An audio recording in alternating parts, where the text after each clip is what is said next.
Ladies and gentlemen, Forbes Middle East welcomes you to Retail Rebooted, where industry leaders have come together under one roof to discuss how the landscape of retail is rapidly changing.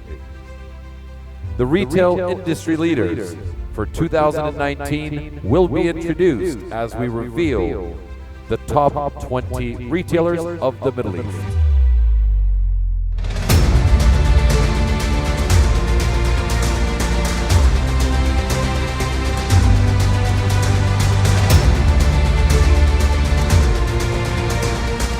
Now, it is my pleasure to introduce the first panel for this afternoon, Leveraging Innovation to Better the Customer Experience. First, I would like to bring up to the stage the founder and CEO of Tables Foods Company, Shafina Yusuf Ali.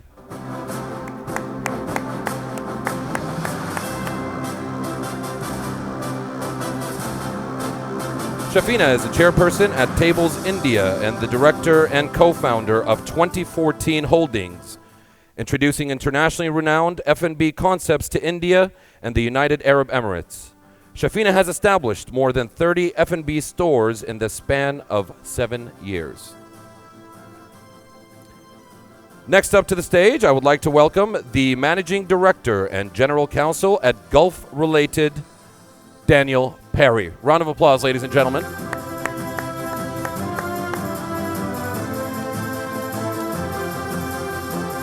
Daniel has established a strong track record of bringing world-leading brands to Abu Dhabi and was instrumental in the creation of the dining collection at the Galleria Al Mariah Island.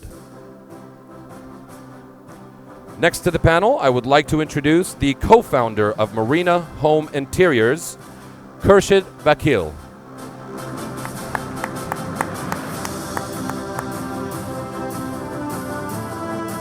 Khurshid has lived and worked in Switzerland, Spain, and the United Arab Emirates. As the co-owner of Marina Home, Khurshid ensures that its philosophy is clearly visible in its strategic approach, external interface, and internal environment. Next to the stage, I would like to welcome the Vice President of Meydan Malls, Fahad Abdulrahman Kazem. Round of applause, ladies and gentlemen, please. Fahad looks after the group's retail portfolio, which includes one of the market's most exciting new developments, Meydan 1. Previously, he served as the Chief Commercial Officer at Miras Holding. Next up, we have Odi Trikaliotis. I hope I got that right. I had to practice it 43 times. Mr. Audi is the Chief Research Officer for Customer Experience and Mystery Shopping at Ipsos. Audi is a seasoned research professional with more than 17 years of experience. He works with leading clients from government, finance, telecoms, retail, automotive, and real estate. Next up, please help me welcome our panelist for today, our moderator, Mr. Mohammed Dedi. Round of applause, ladies and gentlemen.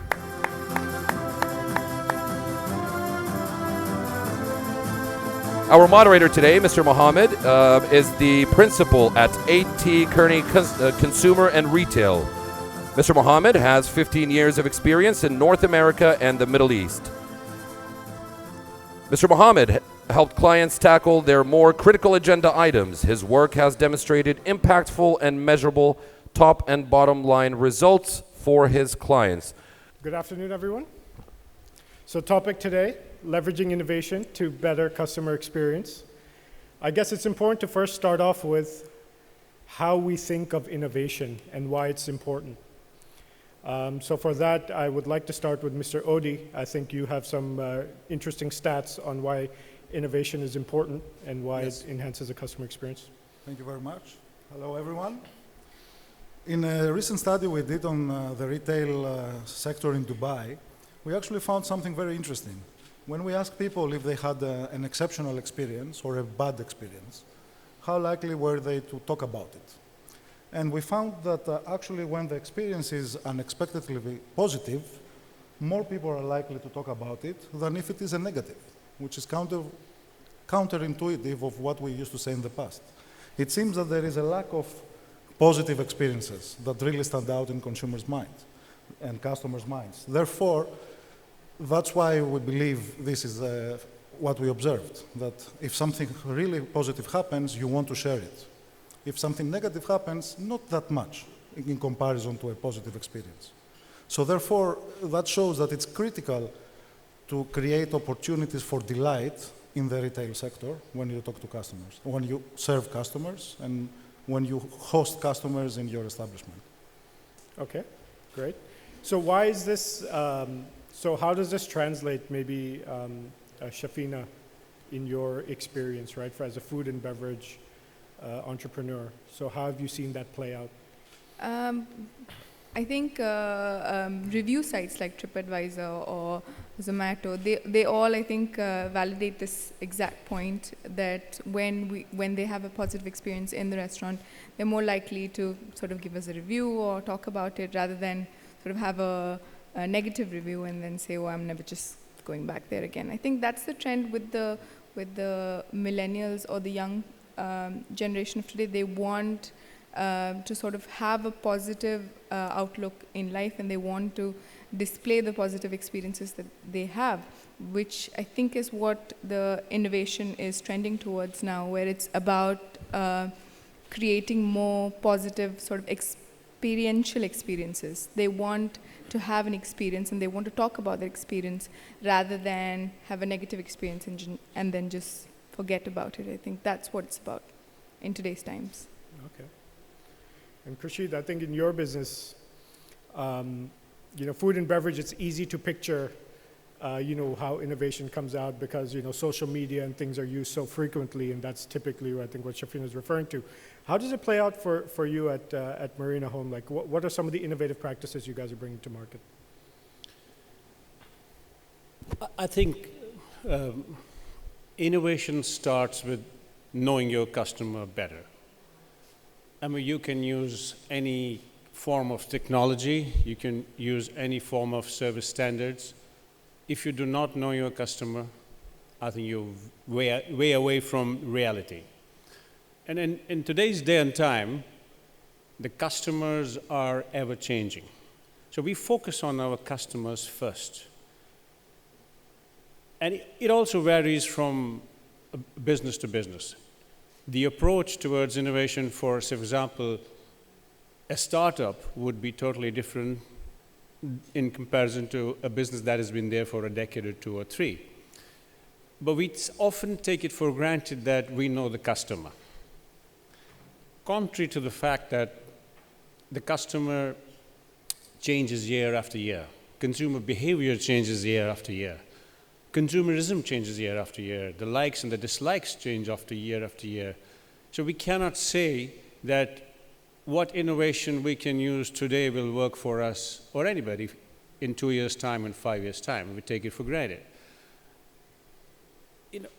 In our business, for example, and I can be an advocate of how we have seen it over the years, it was a common belief that our customers were age 40 and above, because you have to be a certain income group to be able to buy a certain price point, which is completely changing.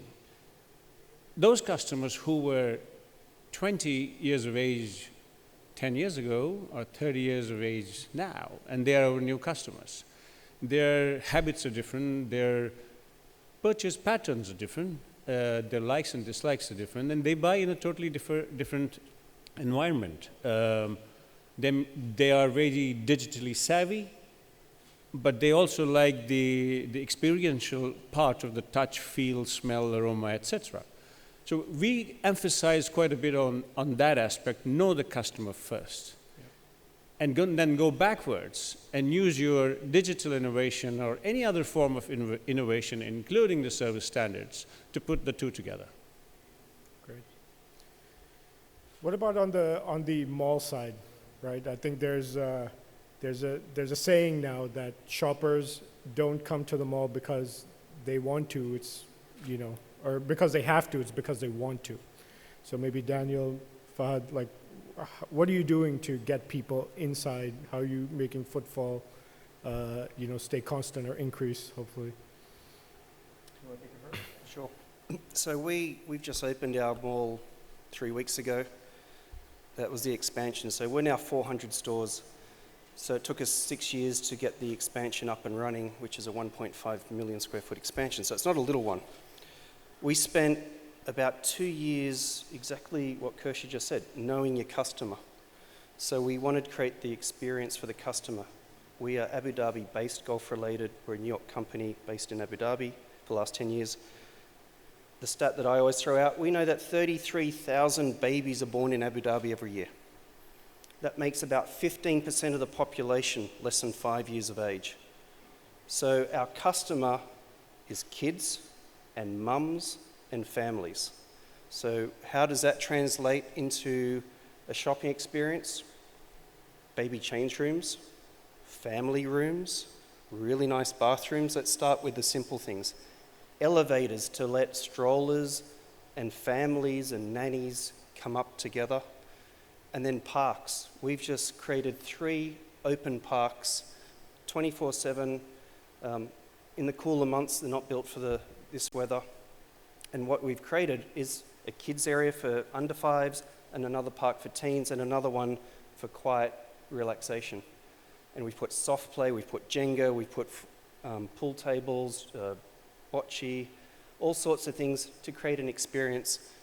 Our motto is eat, play, shop. People come together to malls to have a family experience and to meet people and to have that social engagement that you can't get on your phone. So we're actually creating a break from technology as the experience. Great. Just to add to that, I think that those are a lot of valid points of how we're approaching developments now.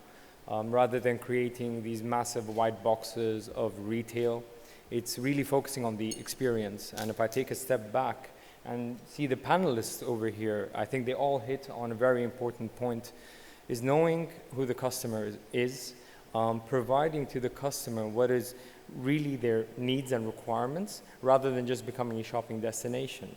For us, we believe that it is about creating experiential lifestyle products rather than just malls. The malls, or the word mall in the past, meant a certain thing. Today, it means, I can shop online. Yeah.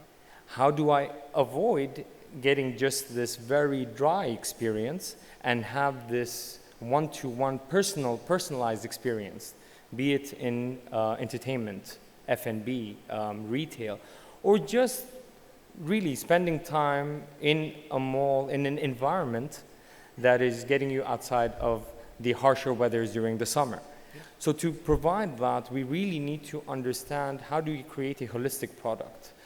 So we've really focused on the multitude of age brackets and the multitude of nationalities. We are fortunate enough, we live in a multicultural environment, and really looking at their needs, there's a lot of intersection about where their interests are common. So if you're able to address 90% of those, you've done a great job. Okay. Building on that, so give us a flavor. So what's an example of some of these places where you see intersection? For instance, when it comes to families with children, simply put, they all need to take their kids to extracurricular activities. Yeah. Rather than going to standalone areas around town or leave them in school for these additional couple of hours. For a parent, it's much better to take them in environments such as a mall. So bring them to take that activity, do the activity in a mall setting, while the parents can go and do something during the wait time.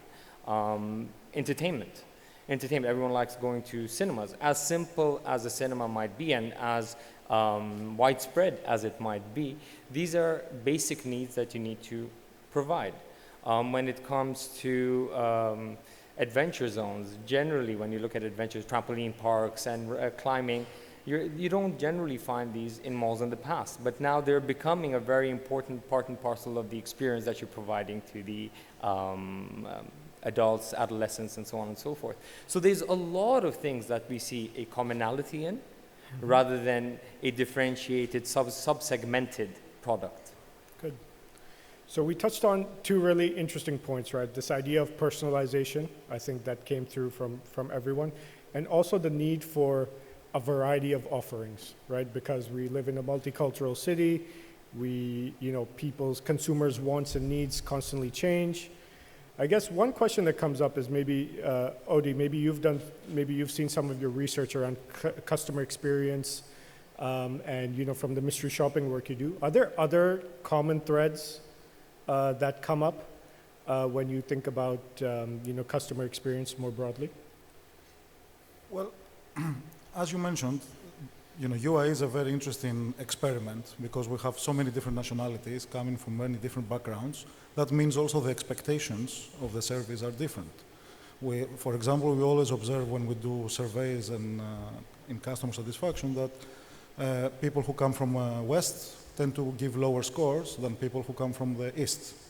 There is a cultural element to how people respond and give feedback. For example, a lot of organizations are asking as a KPI recommendation. That is very culturally bound because some cultures are not used to this. So we observe these differences on how they give feedback. In the actual experience, I think you need to understand your customers. You need to know this. I urge my co-panelists here to invest in really talking to customers and understanding where the pain points are in the journey and how they can use innovation to improve the experience. For example, I can see the vision of entering a store.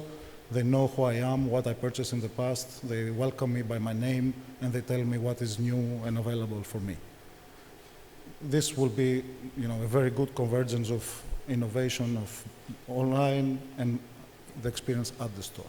I'm not sure it's there yet, is it? Do you have this capability already to know who the customer is before they enter the store? I don't think it's there. But imagine a future that this is available. Because online, it is available. They know everything about you. So if you can take this knowledge in the store, you can definitely enhance and personalize the experience. Okay. And what are some ways that you think we could get there, right? And this is maybe an open question to the group.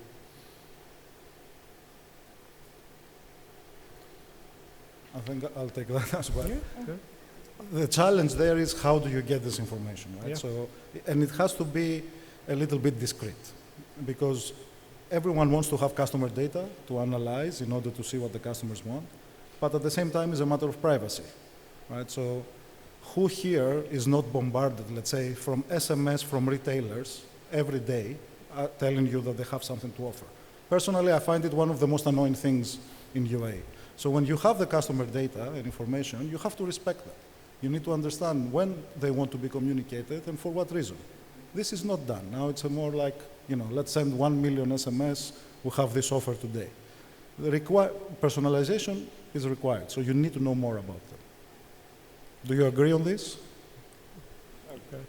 I think if I can add to that, I think it's about innovation is not just in respect of what you can do new in your store, in a restaurant. It's also about how you get your audience to look at you. So you can either say, hey, here I am, look at me, or you can sort of, I think, create more touch points in terms of the loyalty of the customer. I believe is shifting from sort of a brand loyalty to even sort of a style or a lifestyle which is aspirational. And I think that's what innovation today is all about. How do you get, how do we change our mindset in terms of marketing, in terms of operations, in terms of business? How do we shift from a mindset of the object or you as a brand being the center to the lifestyle that you're creating, the story that you're creating for your brand? I think that's what innovation is about today. How do you shift that, everything basically that you've done so far in so many years, to create that story, to create that lifestyle that becomes aspirational, where they come looking for you, where you have already sort of had your identity and say, this is who we are, and people actually come looking for you as a brand. Technology now gives us a lot of insight into the customer, right? If you are able to provide a platform where the customer can see the benefit that comes out of sharing data, they're more than happy to do that. We went into a very, very extensive study and did a lot of focus groups on the different demographics and different age brackets, going all the way from high schoolers, millennials, all the way to the older, I don't want to go into elderly or older demographics. And we understood that if, as a developer, I'm able to provide true value, they're more than happy to share data and create that loyalty that Shafina was touching upon. Because today, to get that loyalty, the end user has to see a reciprocity coming across. And that's where we're using our technology platforms to be able to provide us a much stronger leverage in building that loyalty. Okay, good. So one other aspect around innovation that we're beginning to cover is also the speed of change. Right, so customer behavior is always changing. It's much more frequent. They want more personalized things. I mean, this, by definition, is going to put pressure on the way you operate your business, right? So the traditional business models just generally don't work, right? You cannot quickly adapt. And maybe, Khurshid, we start with you on this. Like, how are you adapting, right, to this constant need for change or variety, and the speed at which you can deliver it is really becoming a differentiator? I think it's a great question. I would attribute it to a combination of technological advancement as well as knowing your business very, very, very closely. What I'm trying to say here is, no matter what kind of technological or digital enhancement one does in the business, unless you have certain metrics, it's not going to work. And unless you invest in people who run that, it is still not going to work. So that's one side of it. And I believe the other side is, how best do you differentiate your business as against competition? It's very, very clear. The buzzword these days is disruptive retail. And everybody talks about disruptive retail. I don't believe it's disruptive. I believe it's competitive. It's always been competitive. It is more competitive now. Times have changed. This is a new reality that we are going through. Whether we are talking about geopolitical or other sentiments of the trade, there's always been competition. There will always be competition. And it will be more and more as we move forward. To handle that, we believe that you must differentiate your business from the rest. Once you do that, there's a certain credibility to your brand, to your operations, to your company. That is a very huge step forward already in terms of sustainability. The rest is merging a technological advancement into your service standards. And I believe service standards play a great role in taking your business forward. And that's what we are on. Okay. Daniel? Yeah, we follow a very simple rule.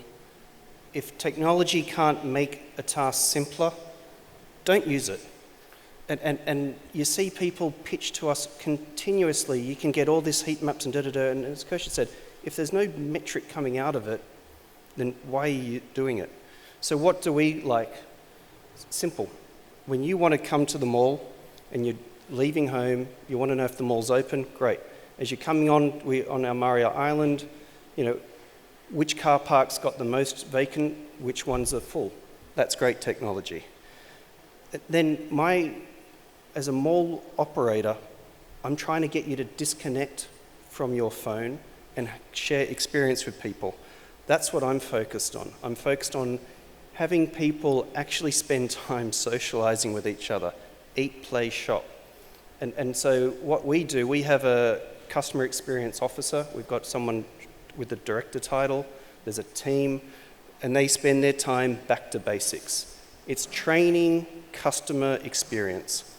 It's security guards so they can greet you and help you. It's the people in the bathrooms so they know when to back up and get out of the way. It's our concierge staff. It's our finance department so they know when they're dealing with tenants how to communicate better. So For us, it's holistically. We run, our CX officer goes across the whole organization, but we really try and step it back to basics. It's good old-fashioned service. I would like to add to that, actually. Please. I think this is a very good point. I will second that 100%. Technology, we should not use it just for the sake of technology. It has, the basics of human connection, emotion, and satisfaction with an experience is always there. Technology is a tool. If it adds value to somewhere in the journey, then definitely we should use it. If it's not, it's only for show, then not. I'll give an example. Many restaurants, for example, they have a tablet and the menu is on the tablet. But it's actually very difficult to use versus a plain old, paper-based, very nice menu. So just, putting tablets on a table, does it really add value to the journey of the customer? I would not agree on this case. Go ahead. If I can add to that, I think there's a sort of balance between innovation and sustainability. Again, like Mr. Kushit said, that innovation or at least technological advancement is expensive, irrespective of whether it's for a startup or for a large company. Making large-scale jumps in terms of technology is expensive. So how sustainable can you justify that innovation? So innovation for the sake of innovation isn't relevant. If you can add value in that sense to that, are you really adding value, or are you just making things a bit easier, reasonably, and in the next, let's say, 10 years, you might see something go up? It is not a reason enough. Okay. Yeah, fair. So last question from me, then we'll open it to the audience. I guess, we talked a lot about using technology to really add value, otherwise it doesn't. But, there's an opportunity, right, for each and every one of you that everyone walking into your outlets has a smartphone, right, with them. So how can you leverage that, right, to enhance the customer experience? I mean, it's there. So should you, I guess, or how would you think about it? Go ahead, Fad. Of course, we've approached it in a very simple manner. Again, value add is the most important thing, not to do things just for the sake of ticking some boxes and buzzwords that you're adding to the list. But it is very important to be able to link the two to make your guest's life easier. So a very good example Daniel mentioned was about parking. Utilizing it for finding parking spaces, booking your valet, getting your car early while you're coming to collect your car is one way. Booking restaurants, reservations while you're on your app. So there is a lot of value that can come from it, buying your entertainment tickets on a single platform. So there's a lot of value that can come from it, but if you don't use it in the right manner and distract yourself by adding things that are not really adding value, it's a moot point. It doesn't work for anyone. So our approach has been just that. And the reason why we try to touch on so many different focus groups is because we wanted to really understand what are the needs that, again, are shared between all of these focus groups. If you make it difficult, it's a waste of time. So it has to be easy and adding value. Great. Others? No, I agree. We have all sorts of technology running in the background that most customers won't see. We track people, we track them on their phones, we do all, and it's the analytics that comes out of it. But at the end of the day, most of it should be running in the background. What I want someone to do on their smartphone is take a photo of their kid in the park, or take a photo on one of our walls that we've created and have that experience. Honestly, that's the best way for someone to use a smartphone. Yeah. Good. I think for us, smartphones, obviously in customers' hands is another touch point.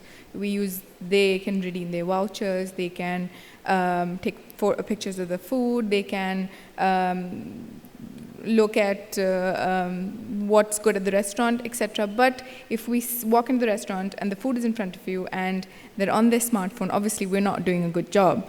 But I think it's more, what I believe is in the past 5 years, the buzzword in that sense has always been experiential, and people are looking for experiences. What I what I've read so far and what I understood so far, that for the next 5 years, it's all going to be about transformational experiences. So are your experiences that you're providing transforming you in some way? So are you, let's say, if you're on your phone, is it getting you out of your phone? Are we providing you a transformational experience, be it in the restaurant, be it in a hotel, be it in a store? If we're not, then you're not innovating. Okay.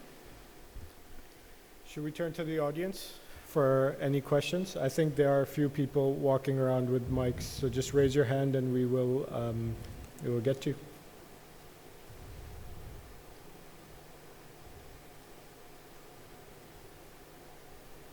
I guess everything is very clear. All right. We do have 10 minutes for Q&A, so if there's anything you want to carry on for the next 10 minutes, by all means. Yeah, I guess the theme, maybe just a little bit of outgoing remarks for the group, is that the theme is about keeping it simple. I think in some way, shape, or form, the message has been is that don't overcomplicate or don't get caught up in the buzzwords. I guess in practice, is it really that simple? Well, it can be simple if there's a process to it. I mean, as much as digital or technological advancement has taken the trade by storm, there are also certain basic elements to making business sustainable, successful, and credible. For example, investing in people who actually operate your business, whether it is the front end or the back end. Front end is equally important as the back and vice versa. People at the front are your brand ambassadors. That is a different form of innovation. If you do not recognize the fact that they are your brand ambassadors, we should be investing in them, you're not going to succeed. As much as, say, for example, your customer service department, they are equally important because that is the after-sales part of the business. They are your consultants. They have to be careful listeners as much as careful solution providers. People call, people want to know. They want to experience what happens after that.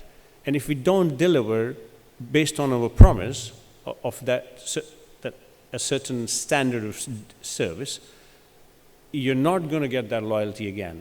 So to me, innovation is not only technological part of it, it is also people who drive that forward. And that is a key component of our business.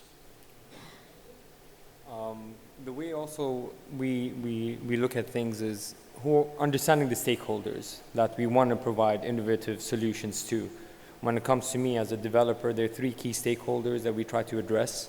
One is your customer, another is your tenant, and the third is the mall operators themselves. And where we can add value to each. So for instance, when it comes to our relationship with our tenants or our partners, is what type of value can I provide him with our solutions, our technological solutions? Better reporting, better footfall analysis, better demographic analysis. Those type of information is key to their business. So how can I add value to that end? When it comes to the customers, we spoke quite a bit about that, but also another very key type of customer that we didn't really touch upon, but it's the people that really want to experience something different every time they come to the mall, where we are providing them with a lot of pop-up stores, where we're providing them with a lot of flex spaces. And also for these type of tenancies, they're generally small businesses that are coming out of an Instagram or a social media account where they're transitioning into the retail environment. So even providing them with technology platforms that it's easy for them to understand, gain value, and it's in a way for us to give back to society and creating an ecosystem.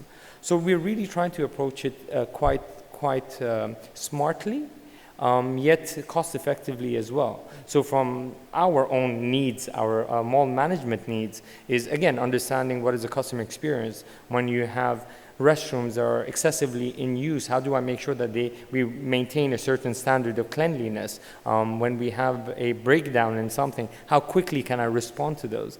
Technology is a fantastic tool to use in those circumstances.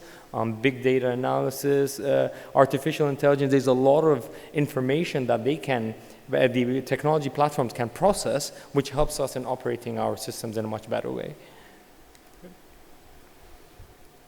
I think it's also important to understand that innovation is easy to talk about, is easy to discuss, easy to read about, but how nimble is your organization to adapt and to innovate is a key thing. So if you have traditionalists or traditionalist views where you think that where a lot of people in your organization think that it's what we're doing is fine. Let's keep this and maybe innovate in other ways. Your organization is not nimble at that point. It has to, at any point in time, be ready to sort of stop where you are and say that let's rethink this whole thing and adapt to that change. I'm sure in the next panel in the e-com, this is what they're going to discuss about that nimbleness of that organization to say that we are going to take a 180-degree turn tomorrow. That's what it's all about today. That decision's not always that easy to make. It isn't. It isn't at all. No, we 6 months from opening, we junked a whole lot of our systems. Right. You know, we'd bought them 3 years earlier, technology had changed, and we said, you know what, we can go with that technology, or we can pull this new technology, which is making life simpler, easier, more efficient. It's hard to make things simple, and it's also hard to make the difficult decision of literally junking something that we had built, installed, and never opened, and replacing it 6 months from opening. But that's the decision that we made because we know in the long run it's better for the customer. They won't know what we've done, they won't see what we've done, but we know that it's running in the background. One of them is find your car. People get lost in car parks all the time. You can go to any of our systems, punch in your number plate, it will tell you exactly where the car is. So it's having to wire up all those cameras and little things like that running in the background. So making the decision to, okay, the technology was great when it was pitched to you and you bought it and you checked the world, is it the best? And then junking it and starting again. I think that's a really tough decision, but it's a really important one. All right. Well, round of applause for our panelists. Thank you so much. Round of applause, ladies and gentlemen. Let's give them a really warm one.